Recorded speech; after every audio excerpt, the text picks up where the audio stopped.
coming on the air tonight with new questions and confusion over whether the talks between the U.S. and Iran will really happen, because Iran says it may not even show up, as President Trump says he's under no pressure to wrap it up. Just ahead, we'll take you live to Lebanon with people caught in the middle. Also new in just the last hour, a singer charged with murdering a teen makes his first court appearance since his arrest. Why prosecutors say he did it. And in just the last hour, we're learning about a deadly attack outside a popular tourist spot in Mexico. The new video we're getting in as the country's president now responds. Then, coincidence or conspiracy? The FBI now investigating why 10 scientists with ties to some pretty secret stuff have gone missing or died. And in tonight's original, our look at Jeffrey Epstein's former New Mexico ranch and the state's new push to investigate what some describe as a house of horrors. That's the gate my sister went through, like to the gates of hell. But the families of some survivors say they want to see after years of missed opportunities for justice. And some breaking news just into us, the big leadership shakeup, a new era at Apple. We'll tell you what Tim Cook's future will hold in just a minute. Hey there, I'm Hallie, and right now a U.S. delegation that we think will be led by Vice President Vance is ready, maybe, for talks that could maybe end the war in Iran, if, in fact, there are going to be any talks at all. And if all of that sounds a little bit uncertain, that's because it is. Take a look here at the security footprint in Pakistan for if and when both sides decide to get together again. The Iran Foreign Ministry says it hasn't decided to greenlight another round of talks, with the military there even pledging revenge after this latest escalation. Look at this. Vacate your engine room. We're prepared to subject you to disabling fire.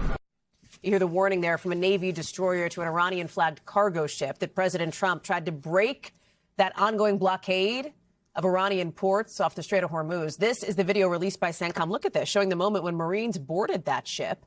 You see it here, the camera images there from the choppers above. In just the last couple of hours, we're learning more about this. A U.S. official tells our team that the military gave this ship 6 hours of warning before boarding. It's still in U.S. custody.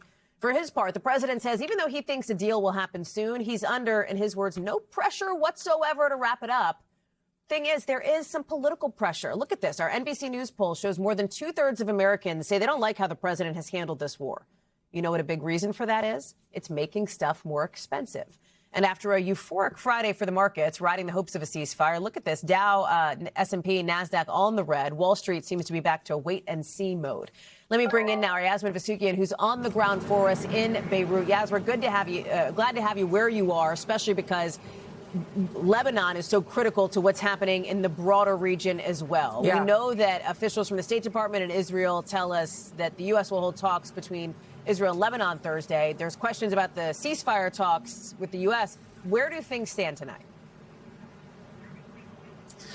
So we have been spending the day all throughout Beirut, and we know that there are going to be talks happening in Washington between both Israel and Lebanon on Thursday, as you mentioned, and then potential talks happening tomorrow in Islamabad, Pakistan, between the United States and Iran. But you mentioned it earlier, Hal, right? Where I'm standing, Beirut, Lebanon, is very much caught in the middle of this war. It was April 8th, after the ceasefire was announced between the United States and Iran, and it was the largest bombing campaign here in Lebanon. Here, specifically, though, in Beirut, we actually visited 2 bombing sites throughout the city. There was one really tall building, along with another area that was a storage facility, along with a parking lot.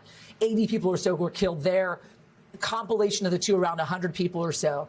I was told about one story in one of the high-rise buildings of the owner of that building who died, his wife surviving that, his wife surviving because she was just in the kitchen a couple of feet away, calling friends and family and saying, I don't know the status of my husband, but I am, in fact, okay. She later learned that her husband had, in fact, died.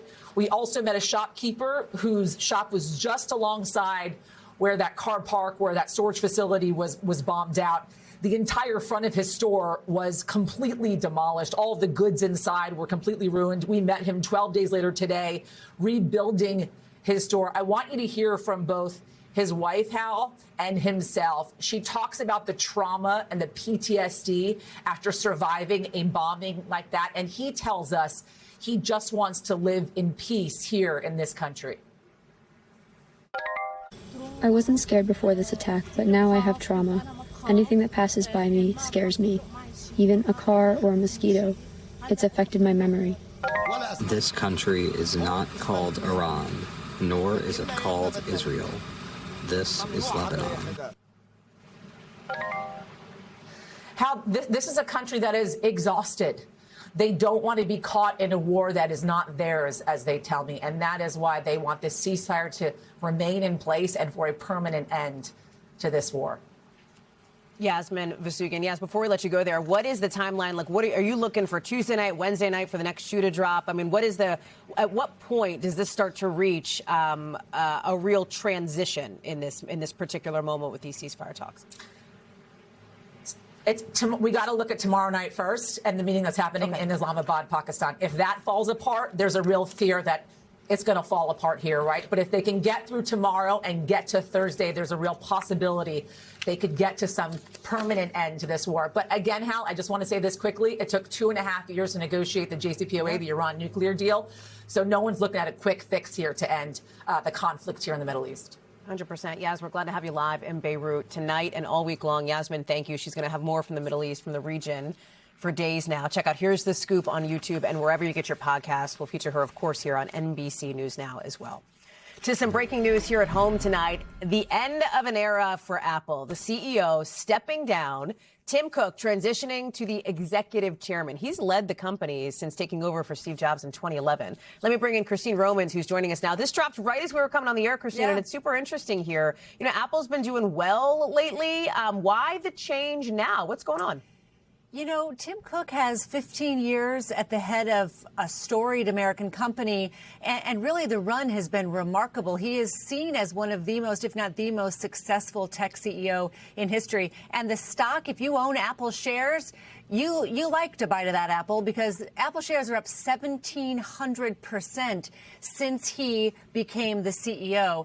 These jobs, this kind of job at Apple doesn't change very often. I mean, he took this job over from, you know, Steve Jobs, who was a legend, right? And really kind of larger than life. And a lot of people said, how is Tim Cook going to be able to make his own mark on this company? And he really has. So this is kind of a transition a lot of us have been waiting for and wondering when it would happen. He's staying on running the company this summer and then transitioning to this other executive chairman job later.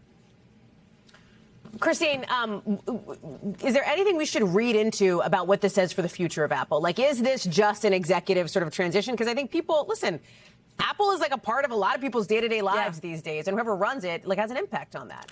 Well, the guy who's going to run it, John Turnus, is a guy who's the company's senior vice president of hardware engineering. And what does that mean? He's been at the company since 2001.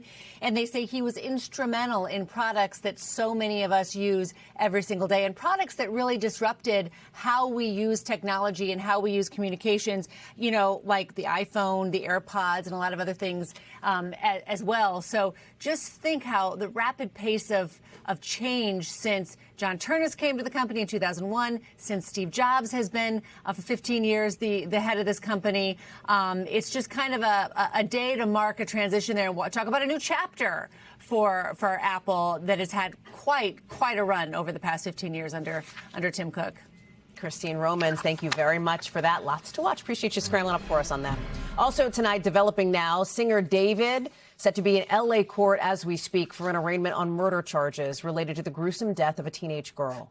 We'll show you here the family of that girl getting to court in just the last couple of minutes here. You probably know about this story. We've covered it here on the show. This is a significant moment for it. Prosecutors say David, who's 21, was in a sexual relationship with Celeste Rivas Hernandez before she went missing last year. And they think, these prosecutors, that that's the reason he killed her. Watch. This murder was committed for financial gain. As the evidence will show in court, the financial gain was for Mr. Berg to maintain his very lucrative musical career that Celeste was threatening. Remember, Hernandez went missing nearly a year ago today, but it wasn't until last September that officials found her body dismembered and decomposing in the truck of David's Tesla. According to the medical examiner, she had likely been dead for a while. Attorneys for David said today the evidence will show their client did not murder her and that they will vigorously defend his innocence. Camila Bernal is following this story for us. What's the status of proceedings here? Hey, Hallie. So the court proceedings actually happening right now. We don't know what exactly is going to happen. Usually they just present themselves in front of the judge. The charges are normally read. We don't think he'll enter a plea, but of course we just never know until all of this actually happens. We're also waiting outside because the family is expected to speak. And it might not be the family themselves. It could be an attorney, but they are expected to have some sort of reaction after they file these charges, after he makes that court appearance. And so we're all sort of waiting for all of that to happen right now. We were in a press conference earlier with the district attorney, Nathan Hochman, and he said he's bringing forward the most serious charges, essentially, that a prosecutor can bring forward, because it is a first-degree murder charge with what they call special circumstances. And there are 3 special circumstances. The first being lying in wait, because what they say is that Celeste Rivas was last seen at the singer's home last April. Then there is the financial gain, which you explained, sort of with the not wanting to lose his fame and his money, and then murdering a witness, because this also has to do and connect with sexual abuse of a child. So all of that bringing some very serious charges, Hallie. There was these questions around the 7-month period that you referenced here, and police said there were some obstacles in their investigation. Can you pull on that thread a little bit? Yeah, so 7 months from the time they found the body until they arrested David for murder. And part of the reason is that body, the remains, were in the front trunk of a Tesla for months, because the last time they believed she was alive was in April, and they found her remains in September. They were decomposed. They were in horrible shape. It was actually the odor that led someone to that car. And so it was very difficult to piece a lot of these things together. Here is what the chief of police of the Los Angeles Police Department said earlier today. My duty is not to fuel speculation, it's to deliver justice, and that requires patience and discipline on everybody's part. And it's not going to be an easy case for prosecutors, but they do say they have enough evidence to charge and to, at some point, hopefully convict David. Hallie? Camila Bernal watching all of that for us in Los Angeles tonight. Camila, thank you. To some other breaking news now. There is a lot of it in the last couple of minutes. We're learning more about a shooting at a popular tourist spot just outside Mexico City. Mexican officials are confirming that somebody opened fire at these famous ancient pyramids. 2 people now dead, including the suspect. 6 more hurt. And look at some of the video here from a tourist at the scene. You had people running. Apparently, after hearing gunshots, they were like, you know, there's levels to this pyramid. They were jumping down levels to try to get away. It looks as though the person we've circled there in red near the top of the pyramid may be the shooter. I want to get right to Priscilla Thompson. Some really scary moments here, a potential stampede. What else are we hearing? Yeah, very scary moments. My colleague Juliet spoke with a man who was there. His name is Tim Chung, and he described just seeing all of those people running, similar to what you saw in that video. He even says that there were people who appeared to be falling or jumping off of some of those viewing points. We saw people trying to take cover, and he says that immediately, within a couple of minutes, perhaps 15 minutes, he said that there were helicopters and police seeming to swarm that area there. And again, this is a very busy tourism area, so certainly a very scary thing that happened here at Teotihuacan, this pyramid.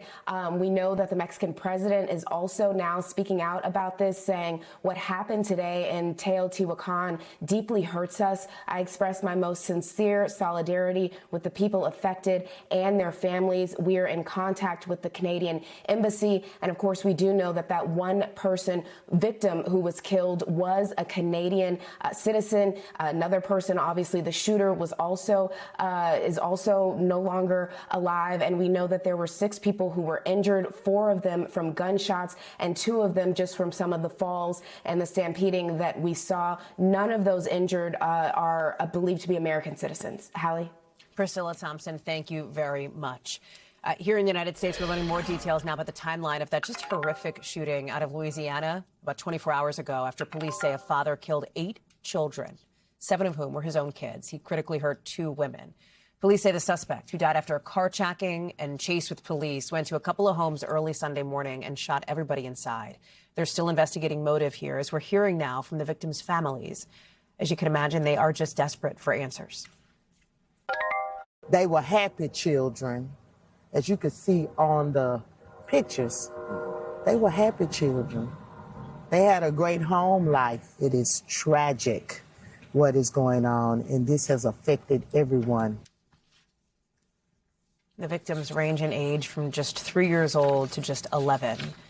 The suspect also shot his wife and girlfriend, who are still recovering in the hospital. Ryan Chandler is in Shreveport, Louisiana, for us. And Ryan, it is unimaginable horror that these families are going through. And I understand that the crime scene has almost become a memorial site at this point, with people showing up, praying, being together, and asking questions. There are a lot of questions.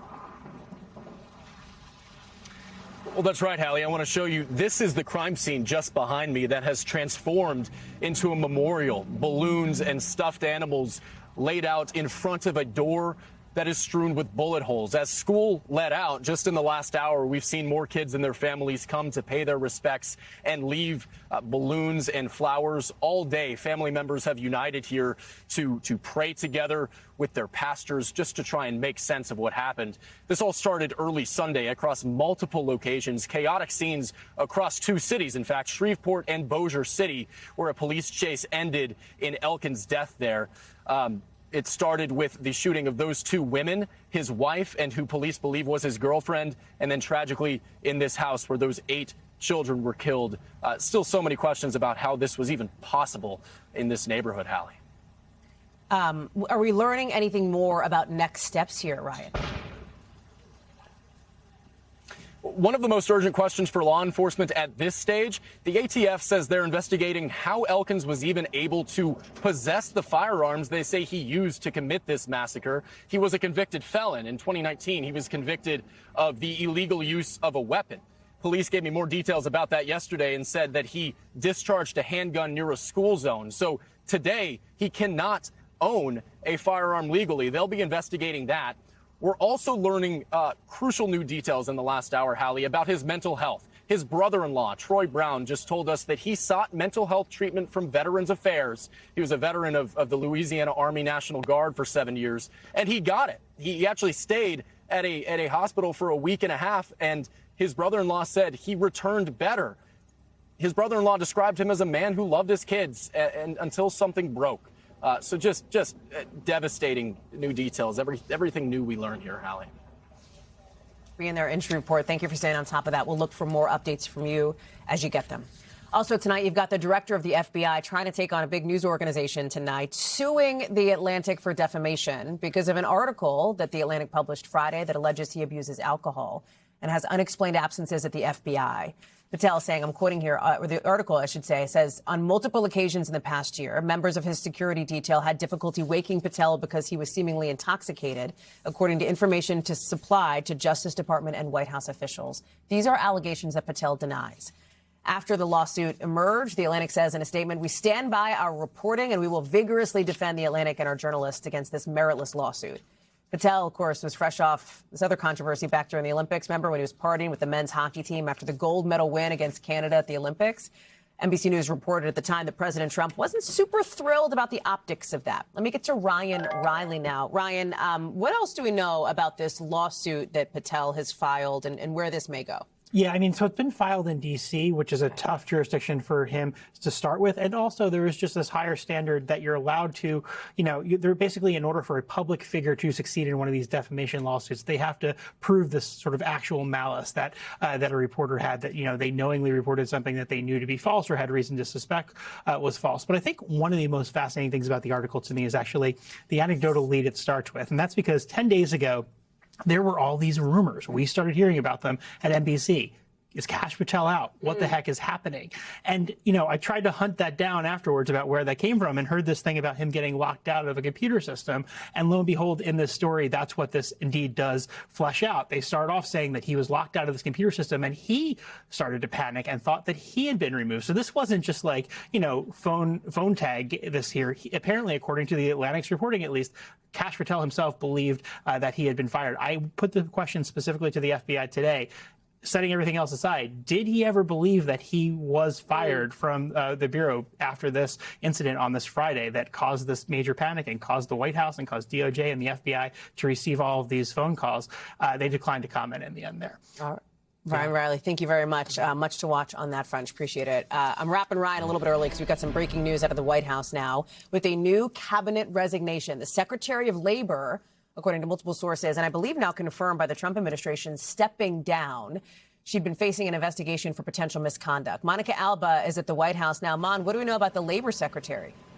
Yeah, so Hallie, this is a situation in which for weeks there had been an indication that the probe into the Labor Secretary's conduct was growing. This is something that started months ago, and it was looking into the use of potential misconduct when it came to things like personal travel potentially on the taxpayer's dime that didn't just involve the Labor Secretary herself, but also some staffers. So there was an ongoing Inspector General investigation and inquiry into this that resulted in several of the Secretary's top staffers to be placed on administrative leave. And ultimately, two of those high-profile staffers left their jobs entirely. Separate from that, the Labor Secretary, according to the White House now, nodding to this ongoing probe, says that she is going to be leaving the administration and that she is going to be going to a job in the private sector. Now, if that sounds familiar, that's because that is exactly what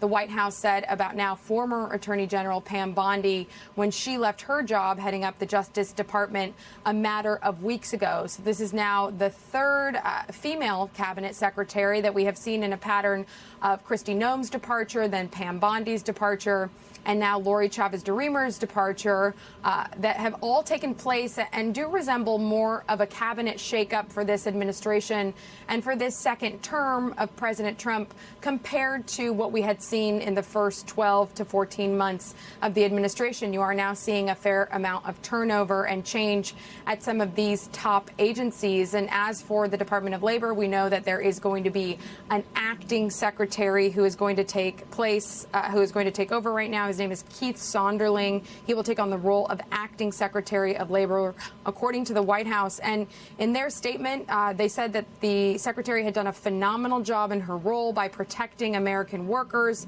enacting fair labor practices, and helping Americans gain additional skills to improve their lives. And I have to tell you, Hallie, that this is somebody who was around the White House very frequently. She was constantly attending events. She seemingly had a very good relationship with the president. She had been in various cabinet meetings, of course, recently. But this ongoing investigation that did seem to have deeper tentacles into potentially other staffers, and again, this potential misuse of public office seems to be a factor in all of this that the White House is not speaking to, but that sources that I have been in touch with for weeks and months confirm was growing to be a larger issue that ultimately could have put this kind of pressure on the Labor Secretary to resign. And another key piece of that, Hallie, and I think a really important piece, is that she was supposed to do an interview as a part of that investigation, and it seems that she has now departed and resigned before that ever took place. Hallie. Monica Alba scrambling out to the North Lawn for us on that developing news. Mon, thank you very much. Appreciate that. Let's take you to the UK now, where the Prime Minister there is blaming members of his cabinet for not telling him that his pick for U.S. ambassador, a pick with ties to Jeffrey Epstein, failed a security check. Keir Starmer today says he takes responsibility for appointing Peter Mandelson, but he pointed the finger at members of his Foreign Office, laying out what he thinks should have happened instead. I strongly believe I should have been given this information at the very outset. I strongly believe there were repeated times when I should have been told. I should have been told on appointment. I should have been told when Peter Mandelson was sacked. Now, remember, this whole saga we've covered it. Starmer fired Mandelson back in September when the extent of his ties to Epstein became public. But the release of the Epstein files this year by the U.S. DOJ revealed Mandelson was closer with a convicted sex offender than previously known. Police in the U.K. arrested Mandelson related to allegations that he gave confidential government information to Epstein. We should note Mandelson does not face any charges. He denies wrongdoing and does not face allegations of sexual misconduct. Let me bring in John Craig, chief political correspondent for our partners at Sky News. John, we are so glad to have you with us. And what I think is notable as we look here in Washington to you there in the UK is the way that this scandal has ensnared Keir Starmer here, who says, yes, he should have been told, but is also kind of doing some finger pointing here. Walk us through what happens. What role does Parliament have on this? He's pointing fingers not at fellow cabinet ministers or politicians, but at the most senior civil servant in the Foreign Office. That's the equivalent of your State Department, a man called Sir Ollie Robbins. When the latest revelations came on Thursday night, he sacked him brutally. Now, what is going to happen over the next 24 hours or so is that, first of all, Tuesday morning, Sir Ollie Robbins is going to appear before a House of Commons committee, that's the Foreign Affairs Committee, and he's going to get his chance to put his side of the story. And, of course, the Prime Minister's blaming him for not telling him about all the scandal involving Peter Mandelson and the fact that he failed the vetting process. So he's giving evidence. Then in the House of Commons, in the chamber, there's an emergency debate for 3 hours. So the opposition parties are keeping up the pressure. And then, of course, the Prime Minister's got to face Prime Minister's questions on Wednesday. Some of his answers during that session this afternoon, 2 hours, 25 minutes, were unconvincing, and he stumbled a few times. There was one moment during his statement when he said, MPs may find this story incredible. And they all laughed and said, yes. And that didn't go down too well. So that was perhaps not the best thing for the PM to say. What about, you look at some of the YouGov polling from this week showing a majority of people in the UK think that Keir Starmer is not being honest about how he appointed Peter Mandelson. Can you give us a gut check on the political pressure that he faces where you are? It was a disastrous decision. He was warned time and time again. Peter Mandelson when he was in Tony Blair's cabinet, had to resign twice from cabinet posts. First, over a controversial mortgage application. Second, over a passport application. So he's got form for getting into trouble. He also he came back. He came back under Gordon Brown. He became a trade commissioner in the European Union. But he has a checkered history. And a lot of MPs and no doubt ministers said to him, do not employ this man as your ambassador in Washington. It's too much of a risk. Now, ministers admitted it was a risk appointing him. And, of course, the Epstein connection was known about to a certain extent. But in recent weeks, of course, we've learned more and more. There's been a great dump of documents. The Epstein files, they're called, have been published in recent weeks. And they are damning. And they all point to the fact that the Prime Minister made a terrible error of judgment in appointing Mandelson to Washington. Can you give us the quick look ahead to tomorrow? Because I understand this is going to continue on, right? That's right, yes. We've got Sir Ollie Robbins, the civil servant, sacked by the Prime Minister. He's appearing before a committee of MPs. He's got his chance for revenge. All his friends and allies in the diplomatic service are saying he's been brutally and unfairly treated. Then the action moves back to the House of Commons, where there's an emergency debate. Then the Prime Minister's back in the Commons on Wednesday. Box office stuff, popcorn at the ready. No kidding. John Craig, come back. Our friend there in London over at Sky News. John, thank you very much for bringing it to us. Appreciate it. Got a lot more to get to coming up here on this show, including how multiple people ended up hurt when a rodeo in South Carolina turned chaotic. Plus, that parachute mishap in Virginia. More on the moment a skydiver ended up dangling from a scoreboard at a college football field. That's next.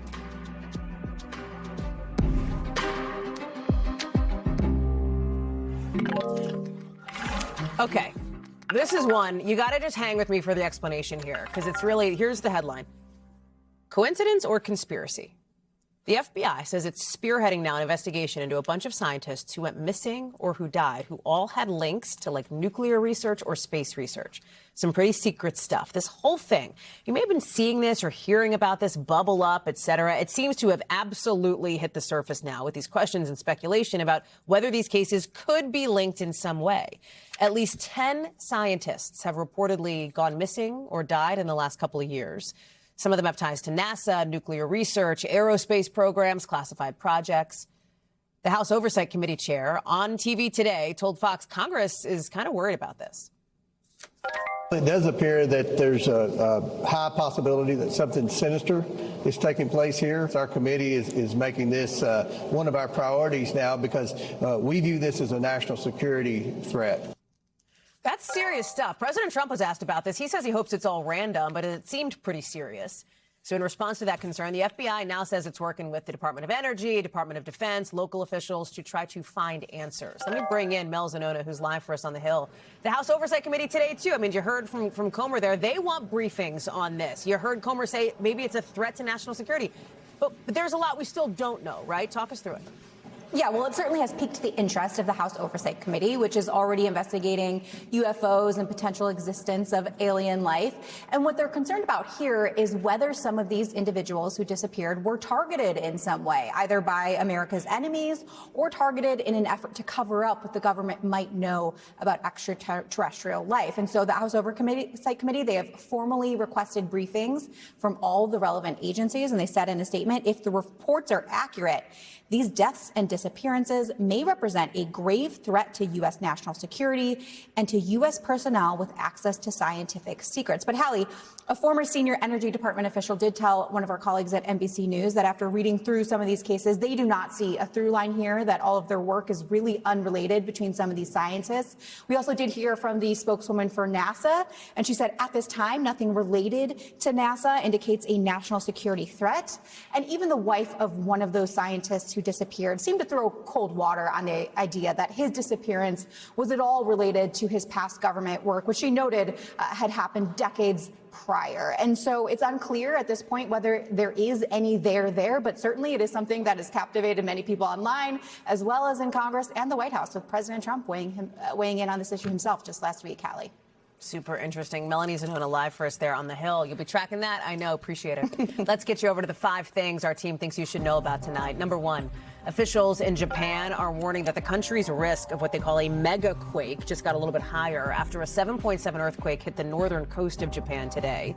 That triggered evacuations, triggered a tsunami warning. No word yet if anybody was hurt, but officials say, hey, this is the moment to prep for a potential quake that could hit now as soon as next week. This may be an early sign. Number 2, some chaos at a rodeo in South Carolina after a horse stampede there. Several people ended up trampled. Police say that fireworks spooked the horses, so then they bolted into the crowd. And the crowd then started tossing beer cans at first responders in the middle of the scene. Not great. Police arrested 8 people. No word yet how many people were hurt. Number 3, you probably caught this somewhere on your algorithm over the weekend after this parachute mishap in Virginia. This poor skydiver slamming into the scoreboard right before Virginia Tech's football game. You see the sign kind of snagged the parachute there, left him dangling above the seats. Good news is he is doing fine. First responders managed to lower him down safely. He is okay, we're told. Number 4, some new records just smashed at the Boston Marathon today. A Kenyan runner crossed the finish line to win for the 2nd year in a row and shattered a 15-year course record, clocking in at just over 2 hours. It is a double repeat for Kenya. Another Kenyan star just defended her title in the women's division, her 2nd straight win in Boston. Congratulations to them. Number 5, some new video into us of the moment that an Artemis 2 astronaut captured the Earth disappearing right behind the moon here. Look at that. Reed Weissman caught the whole thing on his iPhone during that historic lunar mission earlier this month. He says it was like watching a sunset on the beach. Except the beach is relaxing. Sitting in that capsule, 250,000 miles from Earth, I don't know about that. Coming up here on the show, the pretty dramatic dust tornado that plowed through the middle of this kid's baseball game. Look at that. We'll show you more in a second. Plus, the NYPD's hunt for the suspects involved in a street takeover that looked like something out of a video game. We've got that next.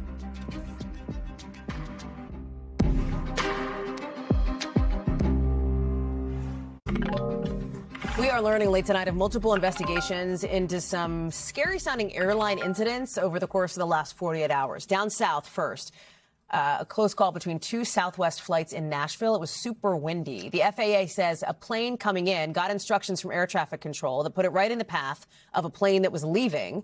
Southwest says the arriving plane later landed uneventfully. But out west, you got this bomb threat reported on a United flight out of Denver that forced some 200 people to evacuate. Look at the video here. Police sweeping the plane. They found it all clear. But that's just a day after a similar scare where another United plane had to land in Pittsburgh instead of New York because of security concerns on board. Sam Brock is following this for us. Both of these situations, Sam, ended up all clear. According to the FBI, that's the good news. Walk through how this affected passengers.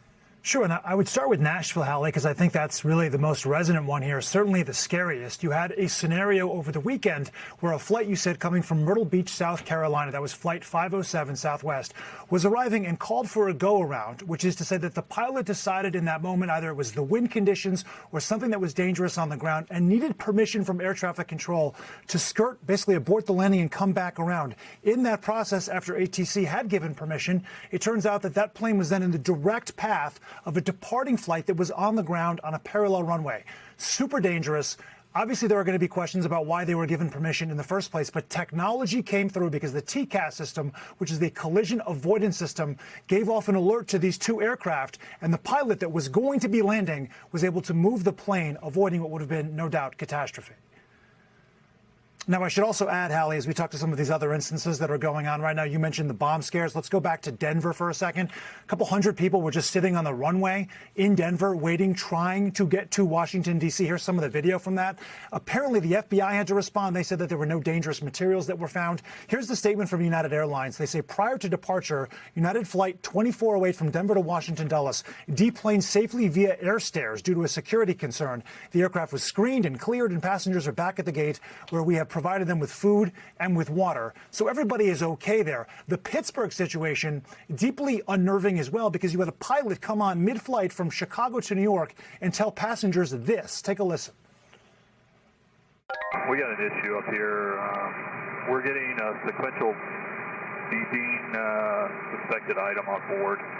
We're going to have to start treating this as a potential bomb. Hallie, what the pilot said was that there was a beeping sound that just kept getting louder and louder from underneath the floorboards. They didn't know what was going on. So they do land that plane, that United flight, in Pittsburgh. The video that you'll see out of this is truly harrowing because there's people here, at least, walking onto the tarmac. There are other clips that show them in the cabin of the aircraft as they're sliding off of the wings and these inflatable flates that are pulled up there to get them off. There it is. I mean, imagine that being your point of view as you're finding out that there are reports of a bomb on your aircraft. All of those turned out to be hoaxes or at least not legitimate. But there was another one today that forced a plane to land at SeaTac in Seattle. It just shows you, I mean, this is fairly commonplace and scarily so. Hallie? Sam, Brock, lots to cover on that front, but you're right on all of it. Appreciate that. Thanks, Sam. NBC News covers hundreds of other stories every day. And because it can be tough to read or watch or listen to them all, our bureau teams have done it for you. This is what they tell us is going down in their regions in a segment we call The Local. Out of our Northeast Bureau, take a look at this neighborhood in New York City with surveillance video showing cars doing donuts right in the middle of an intersection. They're in front of a crowd there. Somebody set a fire also. Side note. The NYPD says police cruisers at the scene were smashed. They've released several pictures of some of the suspects that they're looking for. Out of our Southern Bureau, look at this in North Carolina, a dust devil spinning right through this Little League baseball game. Some scary stuff. They were right in the middle of the first inning when this dust NATO sent people running. Fortunately, all the kids and their parents and their coaches were fine. Also, out of our Northeast Bureau,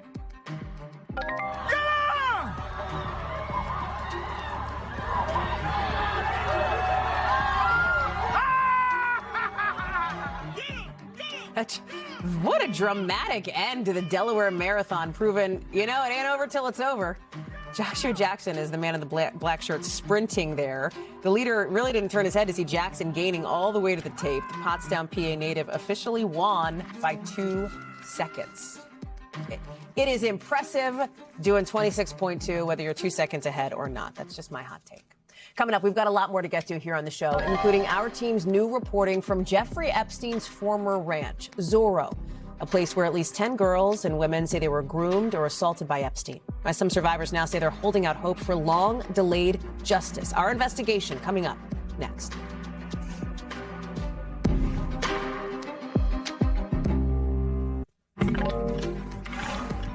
So tonight's Original Now and an NBC News update on the Jeffrey Epstein case. And tonight, a new look at Epstein's massive New Mexico ranch, where survivors say he groomed or assaulted them repeatedly. Now, after years of what some see as missed opportunities for justice, the state's new investigations could help shine a light on the truth.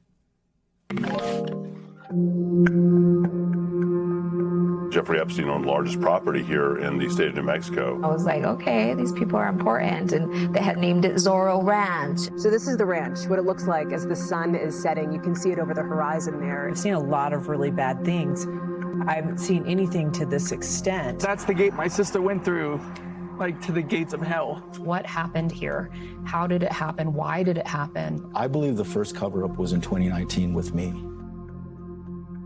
Some breaking news overnight. Billionaire Jeffrey Epstein, once connected with some of the most powerful figures in the world, was arrested late last night. Decades before Jeffrey Epstein's name appeared everywhere, he quietly bought this New Mexico ranch in 1993, sold to him by the state's former governor, and renamed Zorro. Off a two-lane road going the back way between Albuquerque and Santa Fe, right on the edge of the radio signal from AM station KIVA. We're on the Rock of Talk, 420 here on the Kiva. Eddie Aragon has been hosting his show here for 14 years. We've been covering the Epstein stuff since inception. So naturally, a lot of people with concern were picking up the phone and calling me with various tips or ideas. One of those tips, an unsigned email, came later that fall. The big part of email that really impacted my decision to call the FBI is the fact that you had mention of two women buried in the hills outside Zorro Ranch. Two younger girls where they had engaged and died in rough fetish sex. And so that was very definitely a red flag. It's why he says he reported it immediately. We went in and we itemized the various components of that email. That was it, and I never heard from the FBI again. By that point, Epstein had been dead for months after his suicide behind bars. Following his arrest earlier that year, in July, investigations into his abuse ensnared his other properties, like in Manhattan, Florida, and the Caribbean. But in New Mexico, federal investigators told a top FBI official, at this time, we don't have probable cause for a search. Do you think the feds should have searched the ranch back in 19? Absolutely. Hector Balderas was the New Mexico Attorney General who had opened his own investigation into Epstein until the Southern District of New York asked his office to stand down.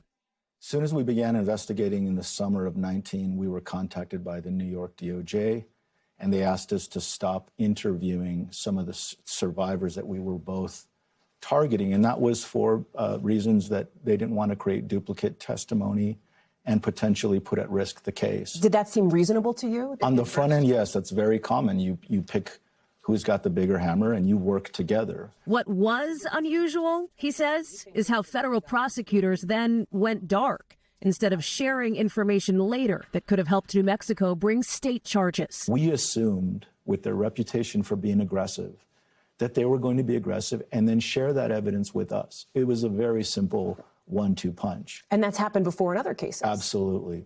But it didn't happen here. It didn't happen here, and every lawmaker and investigator is asking the question, why would you enter his house in Manhattan or in Florida and not search here? Balderas didn't know federal investigators determined they had no probable cause to search the ranch, and he had never heard, for example, about the unsubstantiated tip referencing buried bodies shared with the FBI, which is not commenting on that, nor is the DOJ. Balderas only discovered it all when the Justice Department started releasing its Epstein files last year. I think that it is embarrassing and appalling. I believe the first cover-up was in 2019 with me. The former Justice Department official who helped lead the DOJ's Epstein investigation at the time did not respond to our request for comment. And a current DOJ spokesperson says if new investigations uncover potential federal crimes, we stand ready to work closely with our law enforcement partners to prosecute. You come up here and you look at it, the sun is setting now over these, 7,500 acres that Epstein used to own. Zorro was massive, stretching for miles. Pictures from the Epstein files show women or girls on horseback, riding ATVs, taking target practice. A small village of cottages where staff lived sat down the ranch road from the 26,000 square foot palace Epstein built, with a pool, an opulent library, tall fireplaces framed by chandeliers. For the survivors of his abuse, a house of horrors. Epstein's former ranch is right past this fence here. His house is up on that ridgeline. But in the shadow of the front gate, people have put up signs. They've posted pictures, trying to keep the focus on the survivors and the investigations. One of those survivors, Virginia Roberts Giuffre, who died by suicide last April, trafficked by Epstein for years. It's really hard.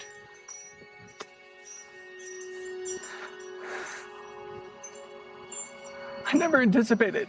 It's really hard to look at that gate and think that that's the gate my sister went through, like to the gates of hell. Giuffre's brother and sister-in-law offered to meet us near the ranch, where they saw for the first time this cross bearing Virginia's name. You know, we know that a lot of pain here happened, but like part of you just wants to feel close to her. So it is beautiful to see her represented in a beautiful way. When Giuffre came to Zorro, she preferred to sleep not at what she called the castle, but in a cottage closer to the stables, where on her early morning rides, she writes, I could remember what it felt like to be free. She wouldn't even stay up there. She would stay down here because she felt more connected to nature. And this was all about like trauma and, you know, the horrors that would happen behind those doors. But also, I mean, look around us. Like, there's nowhere to go, Hallie. I mean, there's nowhere to go. It almost gives an abuser this perception that I can do whatever I want here. And no one will know. You can scream as loud as you want, and no one will hear you. And that's why it was so important for us to show up, because New Mexico deserves visibility. New Mexico survivors deserve visibility. This is another chapter that we must take a look at. At least 10 girls and young women say they were groomed or assaulted here, including Annie Farmer, who was 16 when Epstein paid to fly her to Zorro in 1996 to join what she thought were other college hopefuls looking to volunteer overseas. Instead, Farmer found herself alone with a predator who crawled into bed with her before she hid in a bathroom. Shantae Davies has said publicly she was raped twice here. A Jane Doe says Epstein sexually assaulted her with a vibrator there when she was 15, recalling in court testimony feeling so small and powerless. Rachel Benavidez remembers her first time heading up the driveway at Zorro, past multiple security checks in her 20s. It was very intimidating, and I always wondered if something would happen to me. There was a sense of fear, there was a sense of isolation. Newly certified as a massage therapist, she met Epstein a couple months later, and that's when she says she was sexually assaulted by him repeatedly. After the 2 years that I was assaulted, raped, abused, I just completely shut down. Pressured to return again and again. I wasn't protected as a child, and so my whole life I just didn't know how to handle myself around men, you know. Benavidez has rarely spoken publicly before. Until we are heard, until survivors are heard and believed, then I don't think there's ever going to be any justice. Does it feel like there were missed chances to hold him accountable? Oh, yeah, definitely. Justice is not always linear, and here it's been elusive. But the truth, the real story of Zorro Ranch, that could be in reach. We deserved this story. We, too, want to know what happened. This spring, New Mexico's State House unanimously greenlit a commission to investigate Zorro, led by both Democrats and Republicans. I think what bothers me the most, knowing the extent of what happened, why nothing was done. Representatives Andrea Reeb and Andrea Romero say the goal is not necessarily criminal prosecution. It may be too late for a prosecution, obviously, but it's part of what we're doing. It's not the target of what we're doing. The target of what we're doing is trying to help victims get their stories out, help New Mexicans understand what happened, why it happened, who is responsible. Hopefully, it gives these victims some closure. What do you make of the lengthy history that Epstein had with powerful New Mexicans? If there is a connection between his ability to outskirt the law because of those political connections, that's something of great importance to all of us. Bill Richardson was the former governor of New Mexico who died in 2023. He's referenced hundreds of times in the Epstein files, visiting Epstein even years after his Florida plea deal. Virginia Giuffre says Epstein trafficked her to Richardson, who called that allegation completely false. This is about the rule of law. This is about New Mexico and New Mexicans, and more broadly about the survivors who are part of this story. So whoever comes up. Even if that's Bill Richardson. That's right. The Truth Commission wants to see the unredacted documents in possession of the federal Justice Department, and they want to look at the investigative file New Mexico turned over to the DOJ years ago. At this point, we don't have the full story, and what we understand is that most of that information was provided to the federal government and has not been provided back. Help me understand that. Meaning the feds have it? Mm-hmm. Yes. That's what we know. And the feds have not shared that investigative file back with the state? We've requested, the New Mexico Department of Justice has requested that information and hasn't received it back. Is that troubling to you? Troubling is one adjective. I'm also just, we are getting ready to subpoena for the same information if we can't get it through the Department of Justice. Federal investigators never searched Zorro Ranch, but the state eventually did just recently in March, after the current New Mexico Attorney General opened his own investigation, granted permission to access what was Epstein's 7,500 acres, plus 1,200 more he leased from the state. NBC News obtained permits from New Mexico to see it for ourselves. State investigators searched all of this in March. Epstein used to control this land back when the state leased it to him. But some wonder why that search didn't happen sooner and worry this could be the land of missed opportunities. A DOJ spokesperson tells NBC News they welcome New Mexico undertaking additional investigations of the Zorro Ranch, and DOJ stands ready to provide any and all necessary assistance with New Mexico's investigations. The state's attorney general tells us he also wants to see the unredacted Epstein files, but hasn't received them yet from the DOJ, saying they're working through the process and hoping for full cooperation. NBC News asked the Justice Department about those documents and the investigative file, but the DOJ declined to comment on those specifics. What used to be Zorro is a working ranch these days, with construction over the gate from its new owner, a Texas real estate developer who bought the land in 2023 and who has voluntarily cooperated with state investigators. A spokesperson for Don Huffines tells NBC News that, to their knowledge, no physical evidence of criminal activity by the prior owner has been found. And despite the no trespassing signs that line the fence, they say the ranch has been subject to burglary and vandalism attempts. Huffines plans to build a Christian retreat here to transform it, he said, into a place of light, renaming the road San Rafael after the patron saint of healing. I don't think that you could turn this space around with the horror that has happened here. I don't know when I'm going to heal from it, to be honest with you. Do you worry that it is too late now for real answers when it comes to Zorro Ranch? No, not at all. It's better late than never. And I think we always need to remember that no matter when these crimes occurred or what happened, that it doesn't change the fact that these victims should still get this platform. This happened in our backyard. It's incredibly important that we tell it and tell the whole truth about it.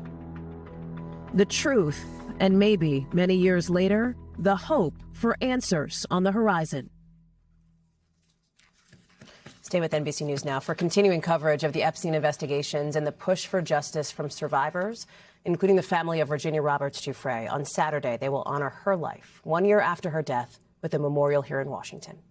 Thank you, as always, for watching. That does it for us for this hour, but we've got more coverage picking up right now.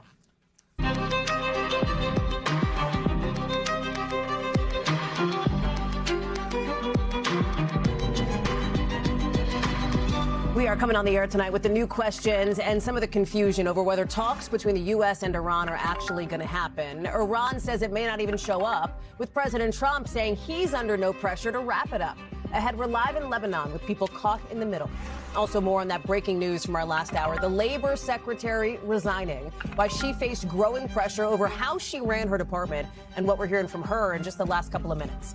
Then, also developing in just the last hour, a new era at Apple, why the CEO is moving on from one of the most coveted jobs in Silicon Valley. Plus, in just the last 30 minutes, a singer pleading not guilty to murdering a teenage girl. The new video we have during his first court appearance since his arrest. And the new pressure overseas on the UK Prime Minister. What he says he didn't know before appointing an ambassador with ties to Jeffrey Epstein. That's coming up just a little bit later on in the show. Hey there, I'm Hallie, and we begin tonight right now with this U.S. delegation that we think will be led by Vice President Vance, ready for maybe talks that could end the war with Iran if, in fact, there are going to be any talks at all. And if all of that sounds a little bit uncertain, that's because it is. The Iranian Foreign Ministry says it hasn't even decided yet whether or not there will be another round of talks, with the military there pledging revenge after this latest escalation. Vacate your engine room. We're prepared to subject you to disabling fire. That's the warning there from a Navy destroyer to an Iranian-flagged cargo ship that President Trump says tried to break the ongoing blockade of Iranian ports in the Strait of Hormuz. This is the video you're looking at here. So this has been released by CENTCOM, that's the U.S. military, showing the moment right here when Marines went down to board the ship. We're getting some new details on this. In the last couple of hours, a U.S. official tells our team they gave this ship 6 hours of warning before boarding. It is still in U.S. custody. Now, for his part, President Trump says even though he thinks a deal will happen soon, he is under, in his words, no pressure whatsoever to wrap it up. Thing is, there is some political pressure here. Our new NBC News polling shows more than 2/3 of Americans say they don't like how the president has handled this war. Why? What's driving that? Well, it's making stuff more expensive. And after a euphoric Friday for the markets, riding the hopes of a ceasefire, you can see where things closed today. Wall Street seems to be back to wait-and-see mode. I want to bring in Yasmin Vasugian, who is live for us in Beirut on the ground. With the ceasefire, Yaz, expiring less than 48 hours from now, the Iranians aren't even sure, they say, whether they're going to show up at this point, it sounds like. How does this play out? I know you have no crystal ball, but do we even know any details concretely of what's happening on the ground in Islamabad? We have some details, we have some clues, we have some concrete facts as well. So here's what we're putting together at this point. The U.S. ambassador to Pakistan and the Iranian ambassador to Pakistan met on the ground in Islamabad today. That seems as if they are pointing in the direction of meeting tomorrow. We have heard from the parliamentary speaker inside Iran, who is also, by the way, the head of the negotiating delegation, who is supposed to be heading to Islamabad tomorrow as well. He has said they are not going to negotiate under threat. However, they have also said they will head to Islamabad as soon as they know for sure Vice President J.D. Vance will also be heading to Islamabad. I think, Cal, part of the confusion here in all of this is the President of the United States, President Trump, saying that Vice President J.D. Vance was heading to Islamabad today. We, in fact, learned that was not true. It seems as if he is heading there tomorrow. What's important to keep in mind with these negotiations is the inherent lack of trust between these two nations and the target on the backs of every single one of those Iranian government officials that have borne out over the last 5+ weeks of the war between Iran and the United States. Hence why they are keeping the details of this meeting, the when, the why, and the wheres so close to the vest because of the distrust and the likelihood or the possibility of being under threat, Hal. Yaz, what about where you are there in Lebanon? You talk about the deaths of people from Israeli strikes there. You've talked with survivors. You've been out there in the neighborhoods. Yeah. People who say they've got nothing to do with Hezbollah, right? Like, give us a sense of the reality check on the ground. Yeah, I mean, this was a city, Beirut was under siege literally 12 days ago on April 8th. We went to 2 bomb sites in this city throughout the day. And I was speaking to a lot of different people who talked about the fact that they're just so exhausted with this war. They're dealing with a lot of trauma and PTSD, having experienced what they have experienced just in the last couple of weeks. I mean, some people said to me, I've lived my whole life in this war. There was one woman who was 27 years of age. Her name was Yasmina, actually. And she said, I don't know life without war in this country, but this is my home, and that's why I want to stay. She works next door to a bombed out building. Today was the first day they returned to work after the major bombing back on April 8th. Her friend Mariam was also next to her. And I spoke to her about how people view the Lebanese people here. And she said, we're just human beings. We just want to live peacefully here. Let's take a listen to what Mariam had to say. There are people in this country, there are families in this country, there are children in this country, people who have invested their whole lives here, who live here, who love it here, and who want to just live in a stable and peaceful country. So look how Lebanese people, they're looking to tomorrow, the negotiations in Islamabad, and then, of course, to Thursday and the negotiations between Lebanese government officials and Israeli government officials on the ground in Washington, D.C.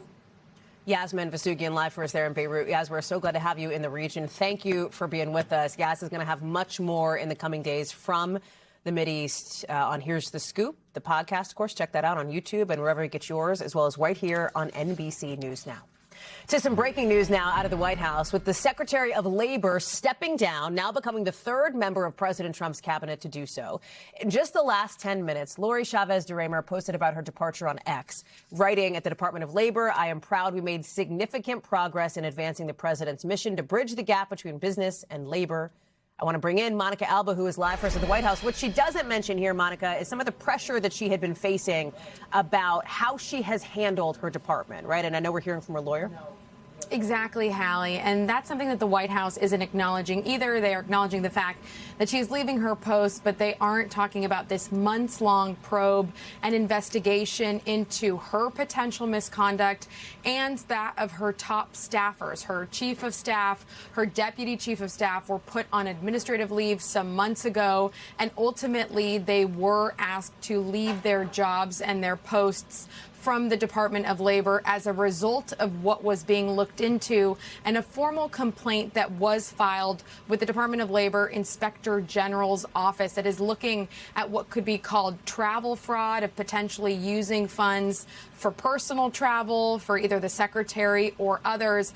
Her lawyer is responding tonight and is saying specifically that the secretary was not removed from her job for any, quote, legal wrongdoings. They say that this was a personal decision that she made. But I think this backdrop of this investigation, and a really critical point, Hallie, she was supposed to sit for an interview in this probe in the coming days. This week, I'm told by a source familiar with the matter, and she never did that. Instead, today, announcing her resignation.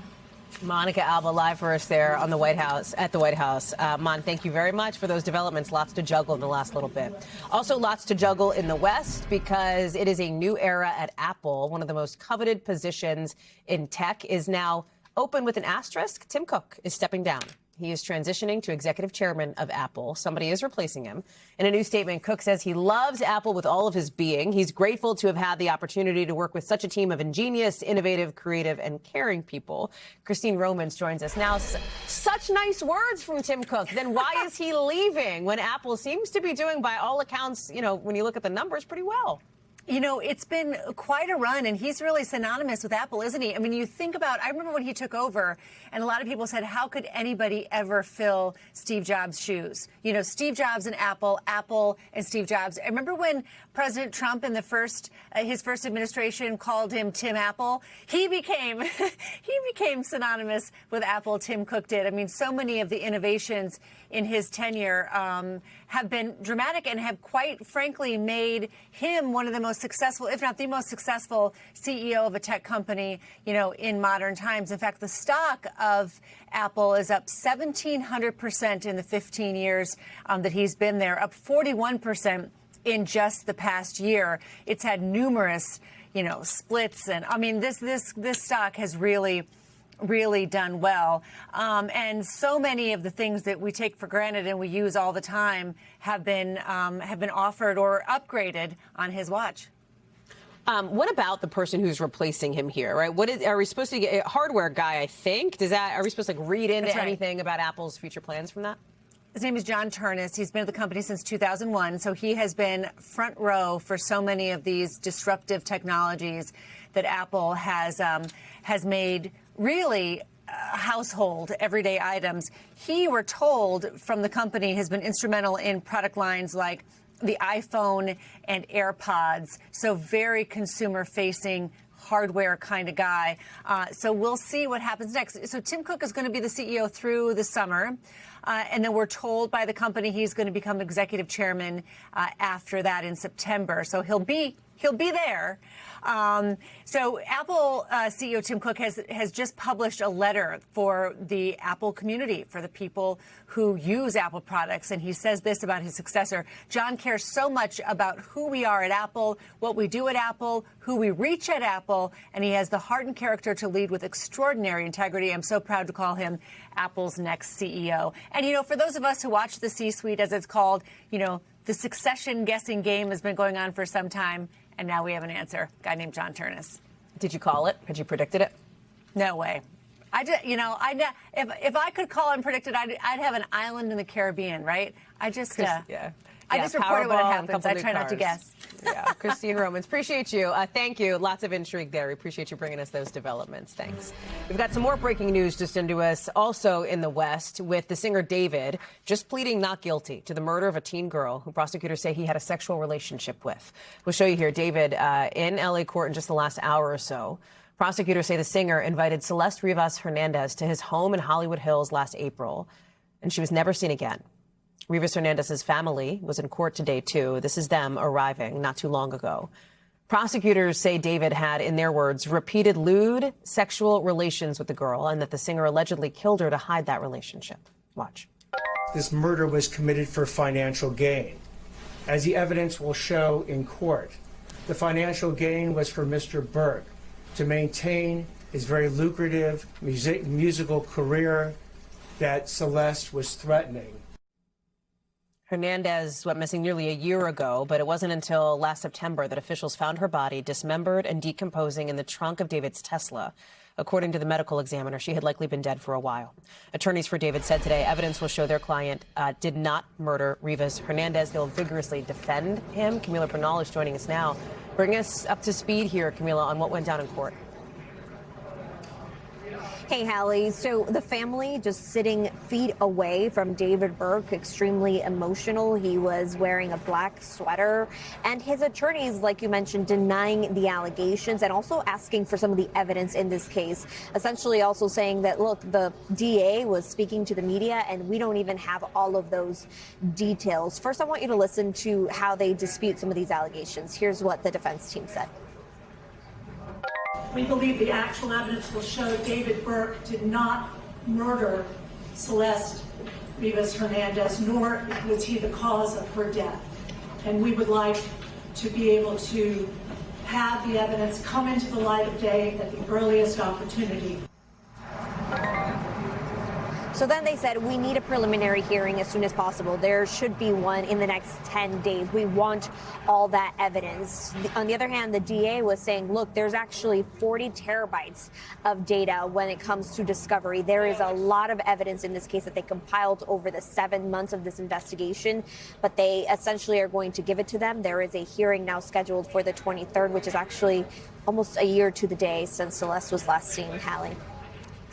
Just so scary, so horrific. Have we heard, Camila, talk to us about her family here and anything we've heard from them, if at all? Yes, so we are actually waiting for a press conference. That's why everybody is set up here behind me. We believe the attorney for the family would speak. But as I mentioned, you could tell that the family was extremely emotional as they were coming into court. You saw that video earlier. They essentially were covered. They didn't want to talk. You could tell they're overwhelmed by, obviously, the media, but of course, most importantly, by what happened to Celeste. She was just 14 years old. And what the DA is arguing here is that there was a sexual relationship, which is why he's also charged, in addition to murder, with the sexual abuse of a child, continuous. This is a child that was 13, 14 years old at the time that all of this was going on. And so that's part of the reason why you have additional charges. The DA saying these are some of the most serious charges against him, Hallie. Camila Bernal live for us there in L.A. Camila, thank you very much for your reporting on that. To some other breaking news now. There is a lot of it in the last couple of minutes. We're learning more about a shooting at a popular tourist spot just outside Mexico City. Mexican officials are confirming that somebody opened fire at these famous ancient pyramids. 2 people now dead, including the suspect. 6 more hurt. And look at some of the video here from a tourist at the scene. You had people running. Apparently, after hearing gunshots, they were like, you know, there's levels to this pyramid. They were jumping down levels to try to get away. It looks as though the person we've circled there in red near the top of the pyramid may be the shooter. I want to get right to Priscilla Thompson. Some really scary moments here, a potential stampede. What else are we hearing? Yeah, very scary moments. My colleague Juliet spoke with a man who was there. His name is Tim Chung, and he described just seeing all of those people running, similar to what you saw in that video. He even says that there were people who appeared to be falling or jumping off of some of those viewing points. We saw people trying to take cover, and he says that immediately, within a couple of minutes, perhaps 15 minutes, he said that there were helicopters and police seeming to swarm that area there. And again, this is a very busy tourism area, so certainly a very scary thing that happened here at Teotihuacan, this pyramid. We know that the Mexican president is also now speaking out about this, saying what happened today in Teotihuacan deeply hurts us. I express my most sincere solidarity with the people affected and their families. We are in contact with the Canadian embassy, and of course we do know that that one person victim who was killed was a Canadian citizen. Another person, obviously the shooter, was also is also no longer alive, and we know that there were 6 people who were injured, 4 of them from gunshots and 2 of them just from some of the falls and the stampeding that we saw. None of those injured are believed to be American citizens. Hallie? Priscilla Thompson, thank you very much. Here in the United States, we're learning more details now about the timeline of that just horrific shooting out of Louisiana about 24 hours ago after police say a father killed 8 children, 7 of whom were his own kids. He critically hurt 2 women. Police say the suspect, who died after a carjacking and chase with police, went to a couple of homes early Sunday morning and shot everybody inside. They're still investigating motive here, as we're hearing now from the victims' families. As you can imagine, they are just desperate for answers. They were happy children. As you can see on the pictures, they were happy children. They had a great home life. It is tragic what is going on, and this has affected everyone. The victims range in age from just 3 years old to just 11. The suspect also shot his wife and girlfriend, who are still recovering in the hospital. Ryan Chandler is in Shreveport, Louisiana, for us. And Ryan, it is unimaginable horror that these families are going through. And I understand that the crime scene has almost become a memorial site at this point, with people showing up, praying, being together, and asking questions. There are a lot of questions. Well, that's right, Hallie. I want to show you, this is the crime scene just behind me that has transformed into a memorial. Balloons and stuffed animals laid out in front of a door that is strewn with bullet holes. As school let out just in the last hour, we've seen more kids and their families come to pay their respects and leave balloons and flowers all day. Family members have united here to pray together with their pastors just to try and make sense of what happened. This all started early Sunday across multiple locations, chaotic scenes across 2 cities, in fact, Shreveport and Bossier City, where a police chase ended in Elkin's death there. It started with the shooting of those 2 women, his wife, and who police believe was his girlfriend, and then tragically in this house where those 8 children were killed. Still so many questions about how this was even possible in this neighborhood, Hallie. Are we learning anything more about next steps here, Ryan? One of the most urgent questions for law enforcement at this stage, the ATF says they're investigating how Elkins was even able to possess the firearms they say he used to commit this massacre. He was a convicted felon. In 2019, he was convicted of the illegal use of a weapon. Police gave me more details about that yesterday and said that he discharged a handgun near a school zone. So today, he cannot own a firearm legally. They'll be investigating that.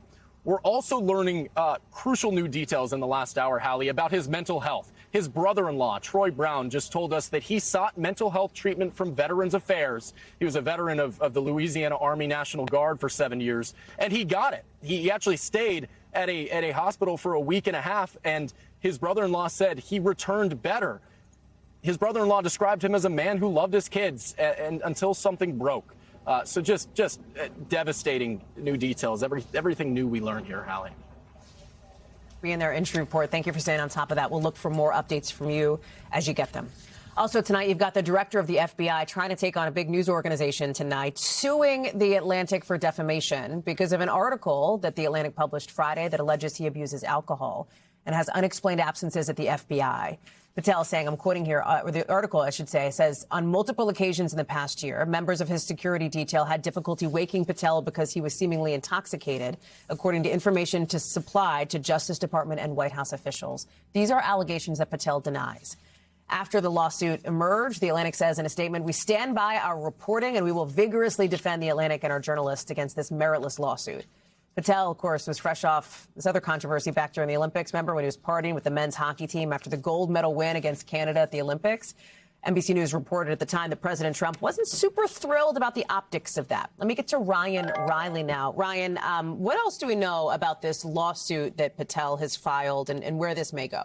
Yeah, I mean, so it's been filed in D.C., which is a tough jurisdiction for him to start with. And also there is just this higher standard that you're allowed to, they're basically, in order for a public figure to succeed in one of these defamation lawsuits, they have to prove this sort of actual malice that a reporter had, that, they knowingly reported something that they knew to be false or had reason to suspect was false. But I think one of the most fascinating things about the article to me is actually the anecdotal lead it starts with. And that's because 10 days ago, there were all these rumors. We started hearing about them at NBC.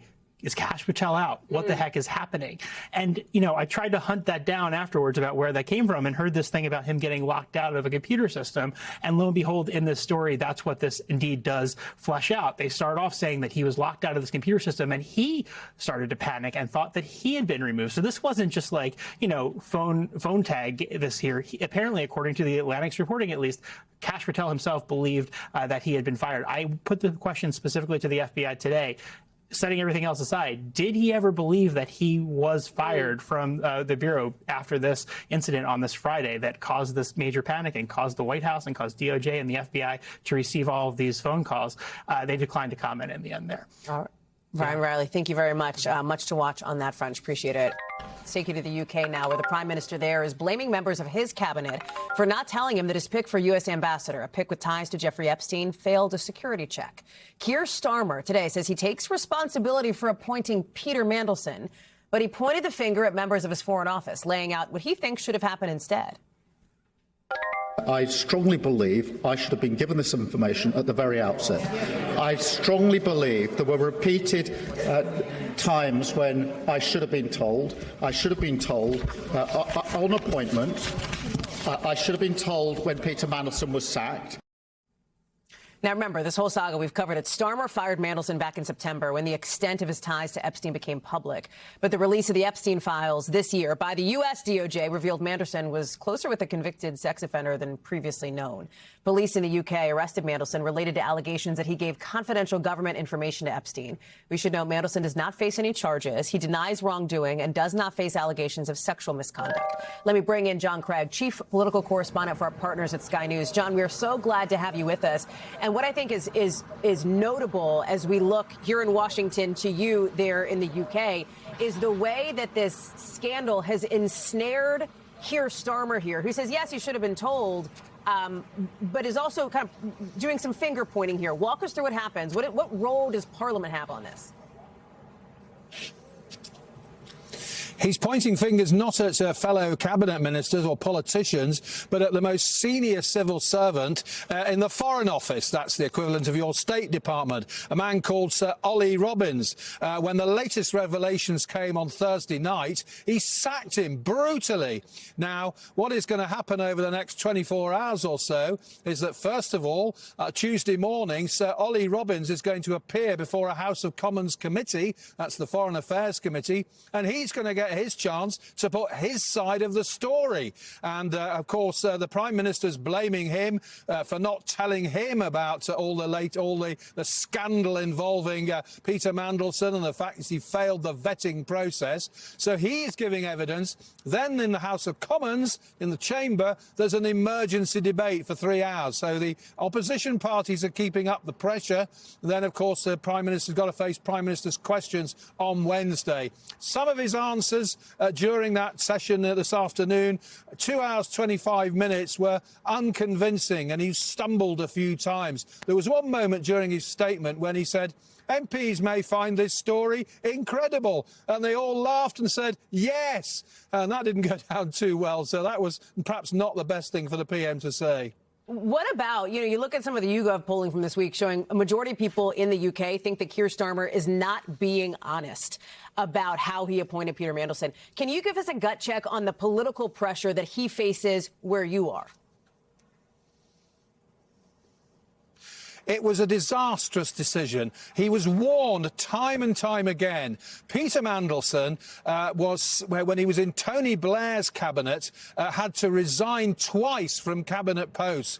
First, over a controversial mortgage application. Second, over a passport application. So he's got form for getting into trouble. He also he came back. He came back under Gordon Brown. He became a trade commissioner in the European Union, but he has a checkered history. And a lot of MPs and no doubt ministers said to him, do not employ this man as your ambassador in Washington. It's too much of a risk. Now, ministers admitted it was a risk appointing him. And, of course, the Epstein connection was known about to a certain extent. But in recent weeks, of course, we've learned more and more. There's been a great dump of documents. The Epstein files, they're called, have been published in recent weeks. And they are damning. And they all point to the fact that the Prime Minister made a terrible error of judgment in appointing Mandelson to Washington. Can you give us the quick look ahead to tomorrow? Because I understand this is going to continue on, right? That's right, yes. We've got Sir Ollie Robbins, the civil servant, sacked by the Prime Minister. He's appearing before a committee of MPs. He's got his chance for revenge. All his friends and allies in the diplomatic service are saying he's been brutally and unfairly treated. Then the action moves back to the House of Commons, where there's an emergency debate. Then the Prime Minister's back in the Commons on Wednesday. Box office stuff, popcorn at the ready. No kidding. John Craig, come back. Our friend there in London over at Sky News. John, thank you very much for bringing it to us. Appreciate it. Got a lot more to get to coming up here on this show, including how multiple people ended up hurt when a rodeo in South Carolina turned chaotic. Plus, that parachute mishap in Virginia. More on the moment a skydiver ended up dangling from a scoreboard at a college football field. That's next.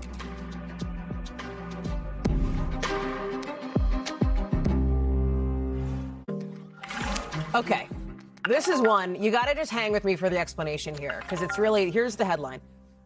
Coincidence or conspiracy? The FBI says it's spearheading now an investigation into a bunch of scientists who went missing or who died, who all had links to like nuclear research or space research. Some pretty secret stuff. This whole thing, you may have been seeing this or hearing about this bubble up, etc. It seems to have absolutely hit the surface now with these questions and speculation about whether these cases could be linked in some way. At least 10 scientists have reportedly gone missing or died in the last couple of years. Some of them have ties to NASA, nuclear research, aerospace programs, classified projects. The House Oversight Committee chair on TV today told Fox Congress is kind of worried about this. It does appear that there's a high possibility that something sinister is taking place here. Our committee is making this one of our priorities now because we view this as a national security threat. That's serious stuff. President Trump was asked about this. He says he hopes it's all random, but it seemed pretty serious. So in response to that concern, the FBI now says it's working with the Department of Energy, Department of Defense, local officials to try to find answers. Let me bring in Mel Zanona, who's live for us on the Hill. The House Oversight Committee today, too. I mean, you heard from Comer there. They want briefings on this. You heard Comer say maybe it's a threat to national security. But there's a lot we still don't know, right? Talk us through it. Yeah, well, it certainly has piqued the interest of the House Oversight Committee, which is already investigating UFOs and potential existence of alien life. And what they're concerned about here is whether some of these individuals who disappeared were targeted in some way, either by America's enemies or targeted in an effort to cover up what the government might know about extraterrestrial life. And so the House Oversight Committee, they have formally requested briefings from all the relevant agencies. And they said in a statement, if the reports are accurate, these deaths and disappearances may represent a grave threat to U.S. national security and to U.S. personnel with access to scientific secrets. But Hallie, a former senior Energy Department official did tell one of our colleagues at NBC News that after reading through some of these cases, they do not see a through line here, that all of their work is really unrelated between some of these scientists. We also did hear from the spokeswoman for NASA, and she said at this time, nothing related to NASA indicates a national security threat. And even the wife of one of those scientists who disappeared seemed to throw cold water on the idea that his disappearance was at all related to his past government work, which she noted had happened decades prior. And so it's unclear at this point whether there is any there, but certainly it is something that has captivated many people online, as well as in Congress and the White House, with President Trump weighing in on this issue himself just last week, Hallie. Super interesting. Melanie's doing a live for us there on the Hill. You'll be tracking that? I know. Appreciate it. Let's get you over to the 5 things our team thinks you should know about tonight. Number 1, officials in Japan are warning that the country's risk of what they call a mega quake just got a little bit higher after a 7.7 earthquake hit the northern coast of Japan today. That triggered evacuations, triggered a tsunami warning. No word yet if anybody was hurt, but officials say, hey, this is the moment to prep for a potential quake that could hit now as soon as next week. This may be an early sign. Number 2, some chaos at a rodeo in South Carolina after a horse stampede there. Several people ended up trampled. Police say that fireworks spooked the horses, so then they bolted into the crowd. And the crowd then started tossing beer cans at first responders in the middle of the scene. Not great. Police arrested 8 people. No word yet how many people were hurt. Number 3, you probably caught this somewhere on your algorithm over the weekend after this parachute mishap in Virginia. This poor skydiver slamming into the scoreboard right before Virginia Tech's football game. You see the sign kind of snagged the parachute there, left him dangling above the seats. Good news is he is doing fine. First responders managed to lower him down safely. He is okay, we're told. Number 4, some new records just smashed at the Boston Marathon today. A Kenyan runner crossed the finish line to win for the 2nd year in a row and shattered a 15-year course record, clocking in at just over 2 hours. It is a double repeat for Kenya. Another Kenyan star just defended her title in the women's division, her 2nd straight win in Boston. Congratulations to them. Number 5, some new video into us of the moment that an Artemis II astronaut captured the Earth disappearing right behind the moon here. Look at that. Reed Weissman caught the whole thing on his iPhone during that historic lunar mission earlier this month. He says it was like watching a sunset on the beach. Except the beach is relaxing. Sitting in that capsule, 250,000 miles from Earth, I don't know about that. Coming up here on the show, the pretty dramatic dust-nado that plowed through the middle of this kid's baseball game. Look at that. We'll show you more in a second. Plus, the NYPD's hunt for the suspects involved in a street takeover that looked like something out of a video game. We've got that next.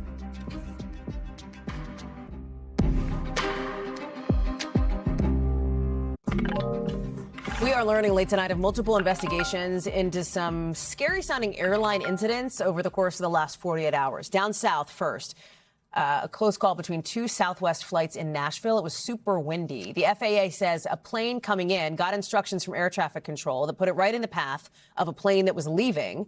Southwest says the arriving plane later landed uneventfully. But out west, you got this bomb threat reported on a United flight out of Denver that forced some 200 people to evacuate. Look at the video here. Police sweeping the plane. They found it all clear. But that's just a day after a similar scare where another United plane had to land in Pittsburgh instead of New York because of security concerns on board. Sam Brock is following this for us. Both of these situations, Sam, ended up all clear, according to the FBI. That's the good news. Walk through how this affected passengers. Sure, and I would start with Nashville, Hallie, because I think that's really the most resonant one here, certainly the scariest. You had a scenario over the weekend where a flight, you said, coming from Myrtle Beach, South Carolina, that was Flight 507 Southwest, was arriving and called for a go-around, which is to say that the pilot decided in that moment either it was the wind conditions or something that was dangerous on the ground and needed permission from air traffic control to skirt, basically abort the landing and come back around. In that process, after ATC had given permission, it turns out that that plane was then in the direct path of a departing flight that was on the ground on a parallel runway. Super dangerous. Obviously, there are going to be questions about why they were given permission in the first place, but technology came through because the TCAS system, which is the collision avoidance system, gave off an alert to these two aircraft, and the pilot that was going to be landing was able to move the plane, avoiding what would have been, no doubt, catastrophe. Now, I should also add, Hallie, as we talk to some of these other instances that are going on right now, you mentioned the bomb scares. Let's go back to Denver for a second. A couple hundred people were just sitting on the runway in Denver, waiting, trying to get to Washington, D.C. Here's some of the video from that. Apparently, the FBI had to respond. They said that there were no dangerous materials that were found. Here's the statement from United Airlines. They say prior to departure, United Flight 2408 from Denver to Washington Dulles deplaned safely via air stairs due to a security concern. The aircraft was screened and cleared, and passengers are back at the gate where we have provided them with food and with water. So everybody is okay there. The Pittsburgh situation, deeply unnerving as well, because you had a pilot come on mid-flight from Chicago to New York and tell passengers this. Take a listen. We got an issue up here. We're getting a sequential beeping suspected item on board. We're going to have to start treating this as a potential bomb.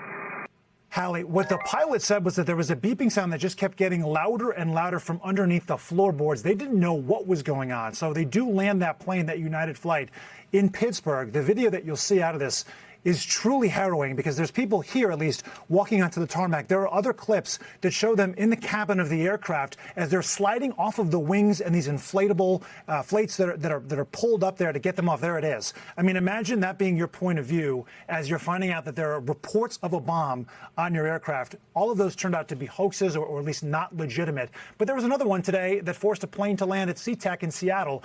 It just shows you, I mean, this is fairly commonplace and scarily so. Hallie? Sam, Brock, lots to cover on that front, but you're right on all of it. Appreciate that. Thanks, Sam. NBC News covers hundreds of other stories every day. And because it can be tough to read or watch or listen to them all, our bureau teams have done it for you. This is what they tell us is going down in their regions in a segment we call The Local. Out of our Northeast Bureau, take a look at this neighborhood in New York City with surveillance video showing cars doing donuts right in the middle of an intersection. They're in front of a crowd there. Somebody set a fire also. Side note. The NYPD says police cruisers at the scene were smashed. They've released several pictures of some of the suspects that they're looking for. Out of our Southern Bureau, look at this in North Carolina, a dust devil spinning right through this Little League baseball game. Some scary stuff. They were right in the middle of the first inning when this dust tornado sent people running. Fortunately, all the kids and their parents and their coaches were fine. Also, out of our Northeast Bureau,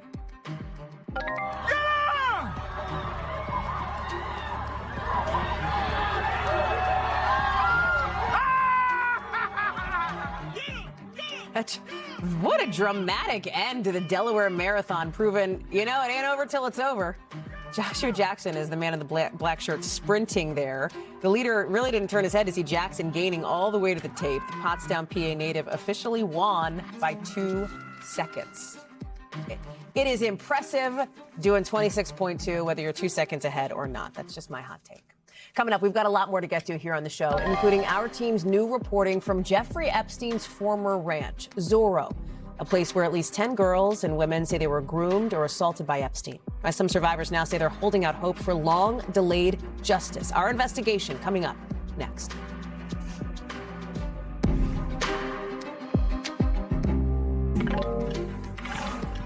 So tonight's Original Now and an NBC News update on the Jeffrey Epstein case. And tonight, a new look at Epstein's massive New Mexico ranch, where survivors say he groomed or assaulted them repeatedly. Now, after years of what some see as missed opportunities for justice, the state's new investigations could help shine a light on the truth. Jeffrey Epstein owned the largest property here in the state of New Mexico. I was like, okay, these people are important, and they had named it Zorro Ranch. So this is the ranch, what it looks like as the sun is setting. You can see it over the horizon there. I've seen a lot of really bad things. I haven't seen anything to this extent. That's the gate my sister went through, like to the gates of hell. What happened here? How did it happen? Why did it happen? I believe the first cover-up was in 2019 with me.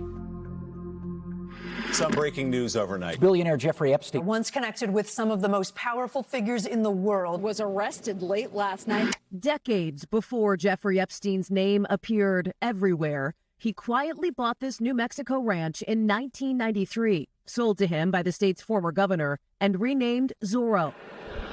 off a two-lane road going the back way between Albuquerque and Santa Fe, right on the edge of the radio signal from AM station KIVA. We're on the Rocket Talk 420 here on the Kiva. Eddie Aragon has been hosting his show here for 14 years. We've been covering the Epstein stuff since inception. So naturally, a lot of people with concern were picking up the phone and calling me with various tips or ideas. One of those tips, an unsigned email, came later that fall. The big part of email that really impacted my decision to call the FBI is the fact that you had mention of two women buried in the hills outside Zorro Ranch, two younger girls where they had engaged and died in rough fetish sex. And so that was very definitely a red flag. It's why he says he reported it immediately. We went in and we itemized the various components of that email. That was it, and I never heard from the FBI again. By that point, Epstein had been dead for months after his suicide behind bars. Following his arrest earlier that year, in July, investigations into his abuse ensnared his other properties, like in Manhattan, Florida, and the Caribbean. But in New Mexico, federal investigators told a top FBI official, at this time, we don't have probable cause for a search. Do you think the feds should have searched the ranch back in 19? Absolutely. Hector Balderas was the New Mexico Attorney General who had opened his own investigation into Epstein until the Southern District of New York asked his office to stand down. As soon as we began investigating in the summer of 19, we were contacted by the New York DOJ, and they asked us to stop interviewing some of the survivors that we were both targeting. And that was for reasons that they didn't want to create duplicate testimony and potentially put at risk the case. Did that seem reasonable to you? On the front end, yes, that's very common. You pick who's got the bigger hammer and you work together. What was unusual, he says, is how federal prosecutors then went dark instead of sharing information later that could have helped New Mexico bring state charges. We assumed, with their reputation for being aggressive, that they were going to be aggressive and then share that evidence with us. It was a very simple 1-2 punch. And that's happened before in other cases. Absolutely. But it didn't happen here. It didn't happen here, and every lawmaker and investigator is asking the question, why would you enter his house in Manhattan or in Florida and not search here? Balderas didn't know federal investigators determined they had no probable cause to search the ranch, and he had never heard, for example, about the unsubstantiated tip referencing buried bodies shared with the FBI, which is not commenting on that, nor is the DOJ. Balderas only discovered it all when the Justice Department started releasing its Epstein files last year. I think that it is embarrassing and appalling. I believe the first cover-up was in 2019 with me. The former Justice Department official who helped lead the DOJ's Epstein investigation at the time did not respond to our request for comment. And a current DOJ spokesperson says if new investigations uncover potential federal crimes, we stand ready to work closely with our law enforcement partners to prosecute. You come up here and you look at it, the sun is setting now over these, 7,500 acres that Epstein used to own. Zorro was massive, stretching for miles. Pictures from the Epstein files show women or girls on horseback, riding ATVs, taking target practice. A small village of cottages where staff lived sat down the ranch road from the 26,000 square foot palace Epstein built, with a pool, an opulent library, tall fireplaces framed by chandeliers. For the survivors of his abuse, a house of horrors. Epstein's former ranch is right past this fence here. His house is up on that ridgeline. But in the shadow of the front gate, people have put up signs. They've posted pictures, trying to keep the focus on the survivors and the investigations. One of those survivors, Virginia Roberts Giuffre, who died by suicide last April, trafficked by Epstein for years. It's really hard.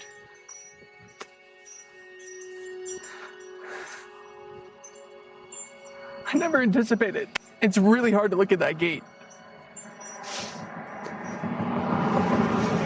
and think that that's the gate my sister went through, like to the gates of hell. Giuffre's brother and sister-in-law offered to meet us near the ranch, where they saw for the first time this cross bearing Virginia's name. You know, we know that a lot of pain here happened, but like part of me just wants to feel close to her. So it is beautiful to see her represented in a beautiful way. When Giuffre came to Zorro, she preferred to sleep not at what she called the castle, but in a cottage closer to the stables, where on her early morning rides, she writes, I could remember what it felt like to be free. She wouldn't even stay up there. She would stay down here because she felt more connected to nature. And this was all about like trauma and, you know, the horrors that would happen behind those doors. But also, I mean, look around us. Like, there's nowhere to go, Hallie. I mean, there's nowhere to go. It almost gives an abuser this perception that I can do whatever I want here. And no one will know. You can scream as loud as you want, and no one will hear you.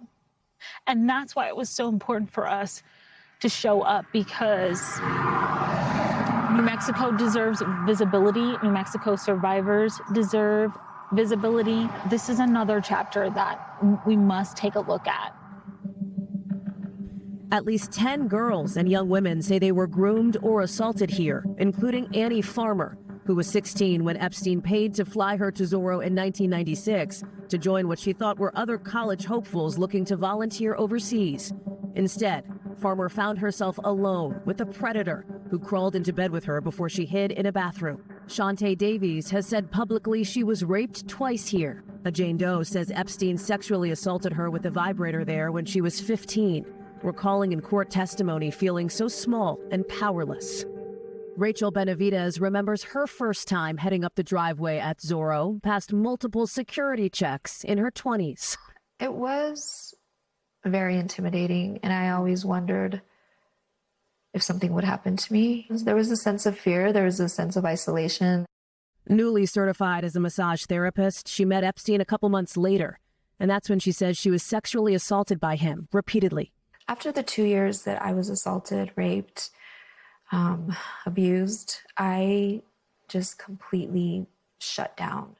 Pressured to return again and again. I wasn't protected as a child, and so my whole life I just didn't know how to handle myself around men, you know. Benavidez has rarely spoken publicly before. Until we are heard, until survivors are heard and believed, then I don't think there's ever going to be any justice. Does it feel like there were missed chances to hold him accountable? Oh, yeah, definitely. Justice is not always linear, and here it's been elusive. But the truth, the real story of Zorro Ranch, that could be in reach. We deserved this story. We too want to know what happened. This spring, New Mexico State House unanimously greenlit a commission to investigate Zorro, led by both Democrats and Republicans. I think what bothers me the most, knowing the extent of what happened, why nothing was done. Representatives Andrea Reeb and Andrea Romero say the goal is not necessarily criminal prosecution. It may be too late for a prosecution, obviously, but it's part of what we're doing. It's not the target of what we're doing. The target of what we're doing is trying to help victims get their stories out, help New Mexicans understand what happened, why it happened, who is responsible. Hopefully, it gives these victims some closure. What do you make of the lengthy history that Epstein had with powerful New Mexicans? If there is a connection between his ability to outskirt the law because of those political connections, that's something of great importance to all of us. Bill Richardson was the former governor of New Mexico who died in 2023. He's referenced hundreds of times in the Epstein files, visiting Epstein even years after his Florida plea deal. Virginia Giuffre says Epstein trafficked her to Richardson, who called that allegation completely false. This is about the rule of law. This is about New Mexico and New Mexicans, and more broadly about the survivors who are part of this story. So whoever comes up. Even if that's Bill Richardson. That's right. The Truth Commission wants to see the unredacted documents in possession of the federal Justice Department, and they want to look at the investigative file New Mexico turned over to the DOJ years ago. At this point, we don't have the full story, and what we understand is that most of that information was provided to the federal government and has not been provided back. Help me understand that. Meaning the feds have it? Mm-hmm. Yes, that's what we know. And the feds have not shared that investigative file back with the state? We've requested, the New Mexico Department of Justice has requested that information and hasn't received it back. Is that troubling to you? Troubling is one adjective. I'm also just, we're getting ready to subpoena for the same information if we can't get it through the Department of Justice. Federal investigators never searched Zorro Ranch, but the state eventually did, just recently in March, after the current New Mexico Attorney General opened his own investigation, granted permission to access what was Epstein's 7,500 acres, plus 1,200 more he leased from the state. NBC News obtained permits from New Mexico to see it for ourselves. State investigators searched all of this in March. Epstein used to control this land back when the state leased it to him. But some wonder why that search didn't happen sooner and worry this could be the land of missed opportunities. A DOJ spokesperson tells NBC News they welcome New Mexico undertaking additional investigations of the Zorro Ranch, and DOJ stands ready to provide any and all necessary assistance with New Mexico's investigations. The state's attorney general tells us he also wants to see the unredacted Epstein files, but hasn't received them yet from the DOJ, saying they're working through the process and hoping for full cooperation. NBC News asked the Justice Department about those documents and the investigative file, but the DOJ declined to comment on those specifics.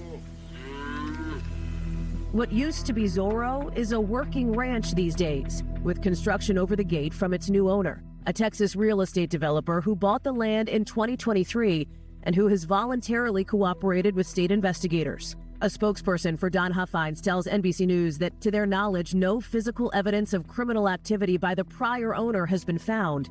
And despite the no trespassing signs that line the fence, they say the ranch has been subject to burglary and vandalism attempts. Huffines plans to build a Christian retreat here to transform it, he said, into a place of light, renaming the road San Rafael after the patron saint of healing.